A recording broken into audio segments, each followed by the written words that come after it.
Himachal Pradesh assembly इंतखाबात में कांग्रेस की बड़ी जीत पर साबिक कारपोरेटर डॉक्टर अर्शिया कौसर ने खुशी का इजहार किया है। अर्शिया कौसर ने कहा कि ये जीत आम लोगों की जीत है। इन्होंने मरकज में बरसर इख्तिदार बीजेपी को तनकीद का निशाना बनाया। इन्होंने उम्मीद जाहिर की कि आने वाले दिनों में कांग्रेस हर रियासत में फिर से इख्तिदार में आएगी।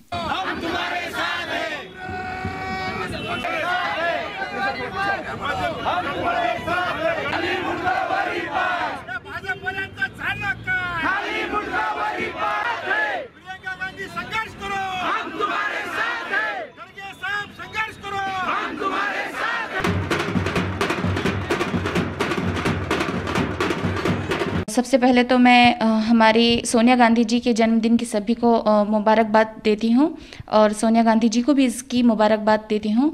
और इस दिन पर मैं कहूँगी कि एक जनता ने जो है, हिमाचल की जनता ने एक खुशी में एक तोहफा दिया है। हिमाचल असेंबली इलेक्शन और हमने देखा है रिजल्ट्स उसके आ चुके हैं और हिमाचल में कांग्रेस जो है बहुमत के साथ आई है। ये कांग्रेस की जीत नहीं बल्कि ये हिमाचल की वादियों से एक कांग्रेस की मोहब्बत का दरिया, एक यमुना नदी की एक शुरुआत हुई है जो इस देश में नफ़रत को बहा देगी और मोहब्बत का दरिया बहाएगी। तो हमें इस बात की बहुत ही ज़्यादा खुशी है। ये कांग्रेस की जीत नहीं बल्कि ये मोहताजों की, मजलूमों की आवाज़ है, एक इंसाफ की आवाज़ है, एक हक़ की आवाज़ है। आज हिमाचल में ही नहीं बल्कि इसका असर सारे देश में हम देख रहे हैं।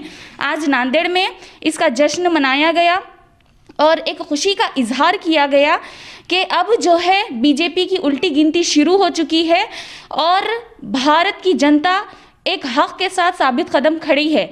और हम उम्मीद करते हैं और हमें पूरा यकीन है कि 2023 में और भी जो है राज्य असेंबली के जो है इलेक्शंस हैं, एमपी के हैं, कर्नाटक के हैं और तेलंगाना और अदर भी हैं, तो हम देखेंगे कि वहाँ पर भी इसी तरह जो है जनता कांग्रेस का साथ देगी। बल्कि ये कांग्रेस का साथ नहीं बल्कि ये राहुल गांधी जी का साथ है जो इस देश को जोड़ने की कोशिश कर रहे हैं। और हम उम्मीद करते हैं कि 2024 में भी कांग्रेस पूरे भारत में आएगी और बीजेपी खत्म होगी।